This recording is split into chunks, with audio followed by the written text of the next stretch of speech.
From Washington, D.C., this is the Muslim News on Muslim Network TV. Assalamu alaikum, I'm Hena Zuberi. First, the headlines. In a slip of the tongue, Bush calls Iraq instead of Ukraine an illegal invasion. Former cop pleads guilty to manslaughter in Floyd killing. Biden invokes defense powers to ease formula shortage. Taliban say they are not forcing women to wear hijab. Pentagon says no wrongdoing in Syria strike that killed civilians. BJP leader wants to turn Taj Mahal into a Hindu temple. And our top story tonight. On Thursday, former U.S. President George W. Bush was criticizing Russian President Vladimir Putin when he said he condemned a wholly unjustified and brutal invasion of Iraq. He meant of Ukraine. Let's watch. The result is an absence of checks and balances in Russia and the decision of one man to launch a wholly unjustified and brutal invasion of of Ukraine. Iraq, too. Anyway, 75. In 2003, Bush led the U.S. into an invasion and war in Iraq. That was based on the false grounds that the then Iraqi president Saddam Hussein's regime had weapons of mass destruction and was working on a nuclear weapon. No evidence of such threats was found in the country. The war led to the deaths of at least 200,000 Iraqis, according to the Watson Institute's cost of war projection. A former U.S. police officer has pleaded guilty to second-degree manslaughter for his role in the 2020 killing of George Floyd, the Minnesota Attorney General said Thursday. Thomas Lane was amongst 3 former officers at the scene as ex-officer Derek Chauvin kneeled on Floyd's neck. Chauvin pinned Floyd down for more than 9 minutes while he was lying face down on the ground in handcuffs, resulting in his death. Lane's acknowledgement he did something wrong is an important step towards healing the wounds of the Floyd family, our community, and the nation, Attorney General Keith Ellison said. Lane J. Alexander Quang and Tao Tuo were previously convicted in federal court of violating Floyd's civil rights. Quang and Tao continue to face charges of second-degree and intentional murder and second-degree manslaughter in state court. On Wednesday, former President Donald Trump encouraged the far-right U.S. Senate candidate Mehmet Oz to declare victory in Pennsylvania's Republican primary. Trump used his Truth Social platform to make the pronouncement, even though the race between Oz and ex-hedge fund manager David McCormick remains too close to call. Trump urged his endorsed candidate to emulate what he did during the 2020 presidential contest. In 2020, Trump prematurely declared victory while votes were still being counted. Trump said on Wednesday declaring victory makes it much harder for them to cheat with the ballots that just happened to be found.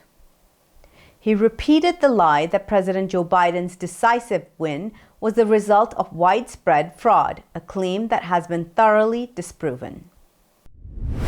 On Wednesday, President Joe Biden invoked the U.S. Defense Production Act to boost supply of baby formula amid a national shortage. He also directed federal agencies to use Defense Department planes to speed shipments of formula from overseas. It is Biden's first major initiative to respond to a crisis that has frustrated parents across the country. Republicans and Democrats alike have demanded action as the formula shortage threatens a public health disaster for the administration. The White House announced its plan just hours before the House approved $28 million in emergency funding for the Food and Drug Administration to address the crisis. It also authorized a bill to loosen restrictions on what kind of formula can be purchased through the federal food aid program. A monkeypox outbreak in the UK, Portugal, Spain, and other European countries has reached the United States. The outbreak is small. So far, 68 suspected cases, including 8 in England and 20 in Portugal. Cases in Canada and a case in the US, specifically a man in Massachusetts, have also been reported. But health officials have little clue where people caught the monkeypox virus. The UK Health Security Agency alert also highlighted that the recent cases were predominantly amongst men who self-identified as gay, bisexual, or men who have had sex with men. It advised those groups to be aware. Jynneos vaccines are used for prevention of both smallpox and monkeypox.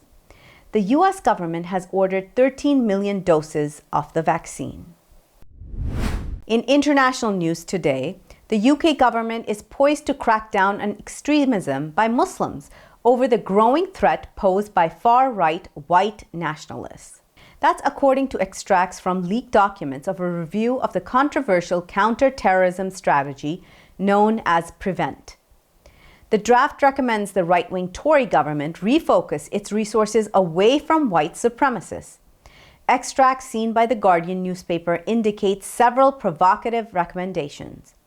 The review claims a double standard exists in the government's approach to tackling different forms of extremism. It claims people have been targeted for expressing mainstream right-wing views because the definition of neo-Nazism has expanded too widely. Meanwhile, the focus on what is described in the report as Islamist extremism has been too narrow. On Wednesday, Israeli authorities green-lighted a march organized by extremists going through the Damascus Gate in occupied East Jerusalem. The Palestinian Foreign Ministry slammed the decision, calling it a provocation to the Palestinian people. Last year, the march passed by the Damascus Gate, one of Jerusalem's old city gates, during which Israelis chanted anti-Arab slogans. Taliban say they are not forcing women to wear hijab. Details after the break. Stay tuned, and we'll be right back after these messages.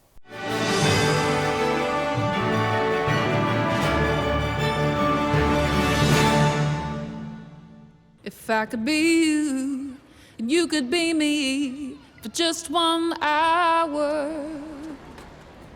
If we could find a way to get inside each other's minds. Walk a mile in my shoes. Walk a mile in my shoes. Well, before you abuse, criticize, and accuse. Walk a mile in my shoes. There are 16 million children struggling with hunger in America. That's 1 in 5 daughters, sons, neighbors, and classmates who don't know where their next meal is coming from. Yet billions of pounds of good food go to waste every year. It's time we do something about it. Feeding America is a nationwide network of food banks that helps provide meals to millions of kids and families in need. Visit feedingamerica.org to help them feed even more. Together, we can solve hunger. Together, we're feeding America. Billboards are popping up all over the country with an... Our neighbors don't realize that Muslims are absolutely opposed to ISIS. Salam. My name is Abdul Malik Mujahid. I'm an imam in Chicago. 16 shots! No me! No justice! No me! So how do we bring up the energy which can really have an impact on the world? You need to build bridges of understanding among people, and we need to have America moving forward. That lesson learned had brought the strength of humanity to America, which is the diversity. Mujahid Talks, only on Muslim Network TV. Faithfully connected.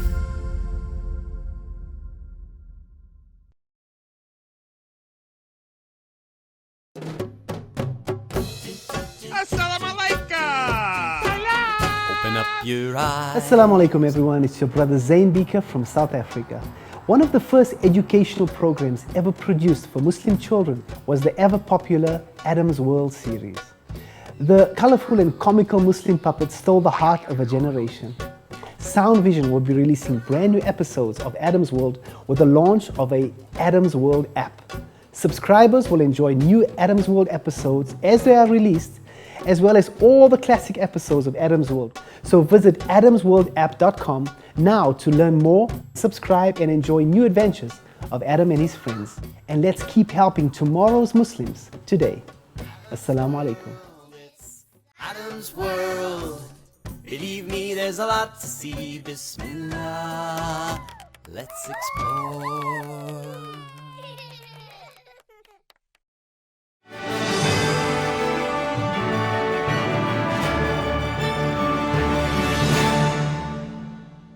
Welcome back. Afghanistan's acting Minister of Interior, Sirajuddin Haqqani, said that the Taliban are committed to preserving everyone's rights, including not forcing women to wear hijab. But the government will regularly be advising and preaching to women to do so. In a CNN interview, Haqqani said the hijab is not compulsory in Afghanistan, but is an Islamic order according to Sharia law. The purpose of hijab also is to create a dignified environment for women's education and work, he said. Haqqani called on international community to engage with the current Afghan government. He urged countries to come to take a closer look at the situation inside Afghanistan. The morale of soldiers across Afghanistan's military ranks was destroyed when then-President Donald Trump reached a deal with the Taliban in 2020. That's according to a new U.S. report on the Afghan government's fall that was released on Wednesday. It also noted that the President Biden's sanctioning of U.S. troops' withdrawal last year was the final straw that broke their will. That decision precipitated the Taliban's swift takeover of Afghanistan.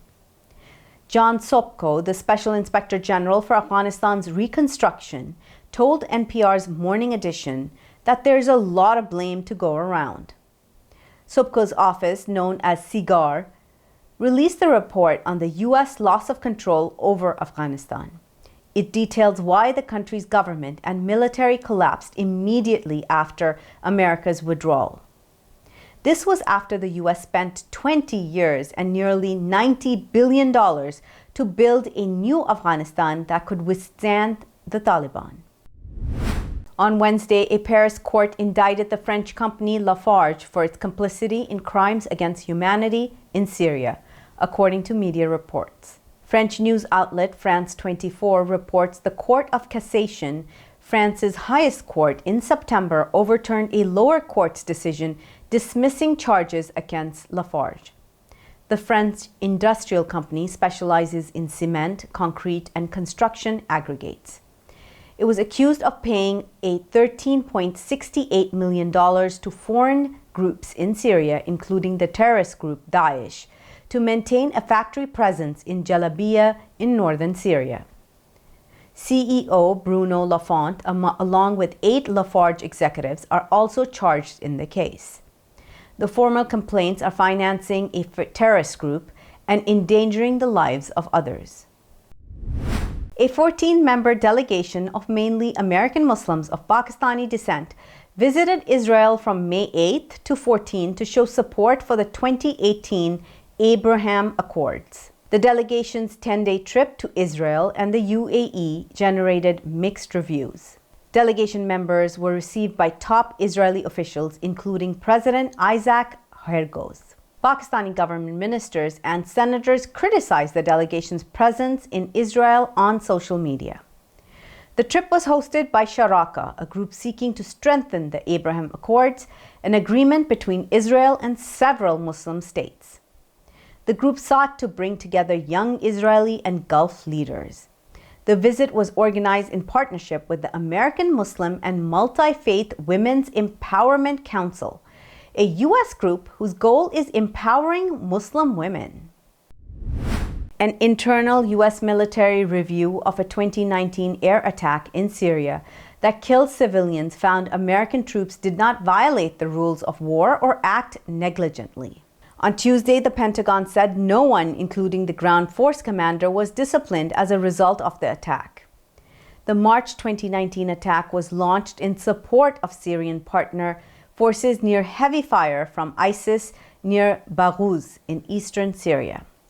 The New York Times had reported in November 2021 that dozens of people were killed in the attack, a majority of them women and children. U.S. officials acknowledged the attack killed civilians but blamed bad intelligence from partner forces on the ground. In India, a leader of the ruling Bharatiya Janata Party has filed a petition before an Indian High Court seeking to correct Taj Mahal's history. It contends that the Taj Mahal is actually an old Shiva temple called Tejo Mahalaya. The plea seeks directions to the Archaeological Survey of India to open the doors of 22 sealed rooms within the historic monument. The plea also calls for the creation of a fact-finding team to open the mausoleum's sealed doors. England's new Chief Inspector of Constabulary says crimes of poverty should be dealt with in the best way possible. The rising cost of living in the UK, poverty, and lack of opportunity for people are anticipated to trigger an increase in crime. Chief Inspector Andy Cook says officers should use their discretion while deciding whether to prosecute people who steal to eat. Inflation has hit a 40-year high of 9%. He said he's not advocating for an amnesty for crimes of poverty, nor is he giving a carte blanche for people to go out and shoplift. But he supports police officers using their discretion more often. Coming up next after the break is our in-depth analysis segment, so stay tuned and we'll be right back after these messages.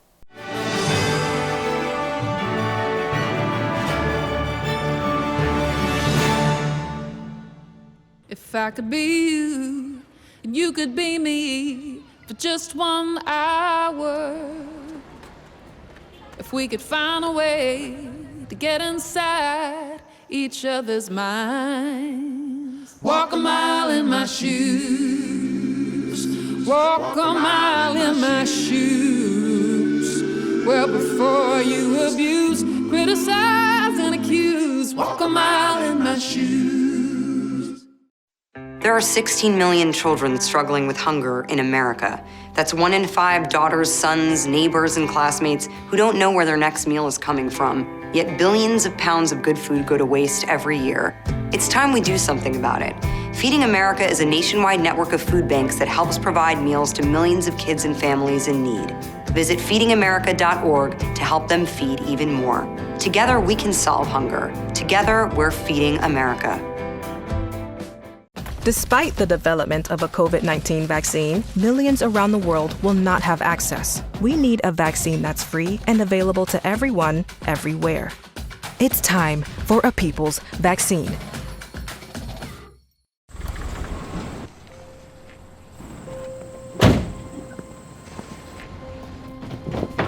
Dad, they took over my bedroom. Come on, come on. Okay, Dad. 1, 2, 3.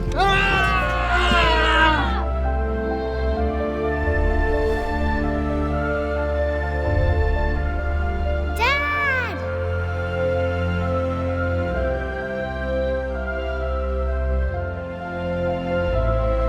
You saved me. Dad? Are you okay? I'm fine, dear.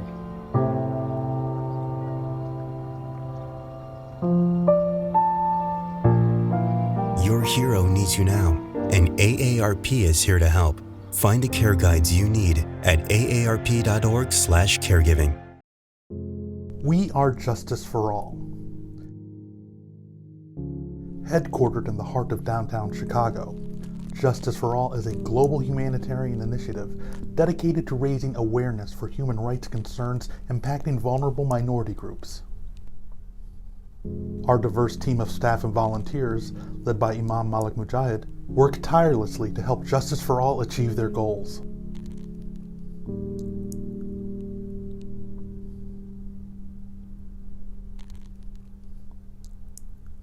We promote policies that protect religious freedom, address the root causes of mass displacement, and recognize the plight of refugees and forced migrants. Together, we can continue to stand up for justice. Justice for all.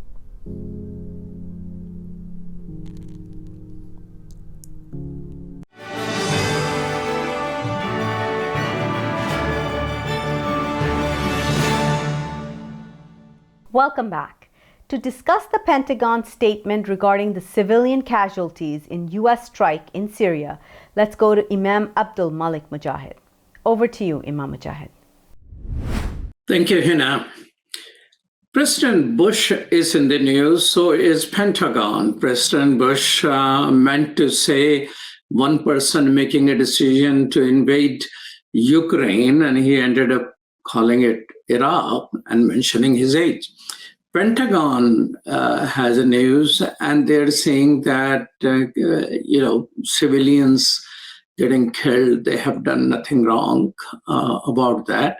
That's what they said about Afghanistan last drone attack until the media found out that they were all working.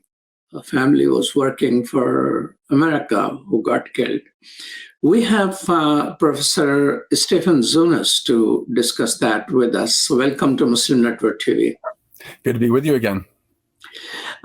Share with us, President Bush, of course, meant Ukraine, said Iraq. But how do you compare U.S. invasion of Iraq with the Russian invasion of Ukraine?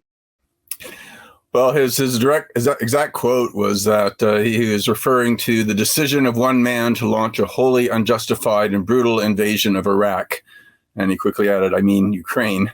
But both invasions were unjustified. Both invasions are brutal. Both invasions were a clear violation of the United Nations Charter and basic principles of international law, which forbid aggressive wars. And this is something that has put even President Biden in a particular awkward situation, since as head of the Senate Foreign Relations Committee at the time, he was a big supporter of the invasion of Iraq. In fact, he only allowed a day and a half of hearings on this, the most important foreign policy decision of a generation, and stacked the witness list with proponents of the invasion, including folks who insisted that we would be welcome as liberators, and that they had seen these weapons of mass destruction with their own eyes, and this kind of thing, and basically excluded Middle East scholars such as myself, 90% of whom opposed the invasion. And so the fact that the United States has engaged in these kinds of acts of aggression ourselves has really made it difficult for the United States to take the moral leadership in challenging Russian aggression. In addition, while President Biden is quite correct in saying that no country can unilaterally change international boundaries, no country can expand its borders by force, the United States is the only country in the world that has formally recognized Israel's illegal annexation of the Golan Heights and Morocco's illegal annexation of the entire country of Western Sahara. And so, again, it puts the United States in a weak position. I mean, I think we're right to oppose the Russian invasion. I mean, it's horrible. There's no justification. But, the double standards and hypocrisy in U.S. policy are quite glaring. And Bush's slip of the tongue yesterday just served as a reminder of that. How many civilians, is jury still out, or do we know how many civilians died in that invasion of Iraq, which was supposed to be for the chemical weapons and weapons of mass destructions, which were to be found there? There are a big variety of estimates. I mean, obviously, there are thousands of civilians killed by U.S. forces in the bombing and the invasion and the occupation. Often when you're dealing with urban counterinsurgency war, there's a tendency to be a little trigger happy. If you see something at the corner of your eye and you hesitate, it could be a sniper that could kill you or your buddy. If you don't hesitate, you end up killing some kid peering over the garden wall. It's a lot of civilians were killed, but even more so, of course, by the civil unrest that the U.S. unleashed in terms of the fighting between Sunnis and Shias, the rise of ISIS, of Al Qaeda, and the like. So if you count the civilian casualties, not just those by U.S. forces directly, but the civilians that died as a result of the invasion, we're definitely talking into many hundreds of thousands. Was there a role America played in arming Sunni and the Shia militias? Well, the United States initially saw the Shia militias as the forefront of the struggle against the Ba'athist and tribal Sunni tribal leaders, as well as some of the more hardcore Salafist elements. But indeed in a situation comparable to the U.S. supported death squads in El Salvador and other Latin American countries back in the 1980s, the United States was quite willing to work with some of these militias and rounding up and executing thousands of Sunni men simply for being Sunni men. And of course, this provoked further extremism, from some of the Salafist groups, planting bombs in Shia marketplaces and the like. And the tragedy, of course, is that the Sunni Shia divisions were not that big a deal in Iraq. Previously, I mean, a lot of Americans, take this attitude, they've been fighting each other for centuries, and when Saddam was overthrown, they just kind of went back each other's throats. No, that's not the case at all. I mean, intermarriage was not uncommon. If there was one mosque in a village, Sunnis and Shias worshiped together. I mean, it was. This was the horrific sectarian fighting was a direct result of the divide and rule tactics by the American occupation forces. I mean, kind of, and indeed, many of the some of the Sunnis saw the Shia-led government backed by these pro-Iranian parties and installed by the United States as essentially traitors, and assumed that all Shias were responsible, and then the Shias in response, or assuming all Sunnis are responsible for that kind of resistance. So in many ways, it was more like Northern Ireland, in the sense that they weren't fighting over religion per se, but because the perceptions that one group identified with certain political tendencies that they disagreed with. But in reality, in the case of Iraq, the real division is not between Sunnis and Shias, it's between sectarians and nationalists within both communities. And unfortunately, U.S. policy has encouraged the sectarians because, again, divide and rule. A strong, unified Iraqi nationalism would not be as friendly to American interests. Well, share with me, what has been, is there any time in the US history when civilian casualties of the others have been taken more seriously? Pentagon says, well, they did nothing wrong in civilian, killing in Syria, and those type of statements have come about Afghanistan as well. Well, are there people who have taken a serious look about the killing of civilians who are non-combatant in other countries? Well, certainly, peace and human rights groups have raised concerns. Certainly, those representing the communities that are most affected have raised concerns. Some of the more left-leaning Democrats in Congress have raised these issues periodically, but unfortunately, it is not something that has been taken seriously as it should be. That there is this idea that an individual with a bomb or guns who kills civilians, I mean, that's terrorism. We all agree that's wrong. But somehow, if far more civilians die, from either from U.S. bombing or from bombings by U.S. allies like Israel or Saudi Arabia, it's something that is generally not talked about very much. And I think one thing about the Russian invasion of Ukraine is that we are talking about civilian casualties there, and that is. And of course, it's it's hypocritical. I mean, in a sense, but at least when it comes to adversaries of the United States, we are willing to talk about civilian casualties. And I'm hoping that due to all the attention, well-deserved, about Russian atrocities in Ukraine, it might raise awareness, some degree of consciousness about how the United States and its allies have engaged in similar atrocities. Do you think President Bush somewhere else have formally addressed, not because of the mistake, his invasion of Iraq? I don't, again, I think it was just a slip of the tongue.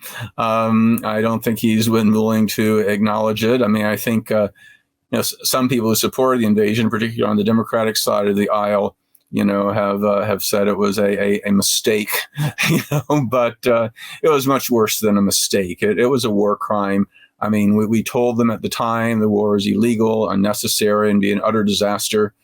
And they went ahead and did it anyway and supported it anyway. And it's this, they started calling it a mistake only when the polls shifted to say that it was, the most people opposed it. Because even people like Joe Biden and Hillary Clinton and John Kerry, they defended their support for the invasion even after it was found there were none of the weapons of mass destruction or things they used to justify it. And again, they only shifted a couple of years later when public opinion came against the war, and you started seeing more and more Americans come home in body bags.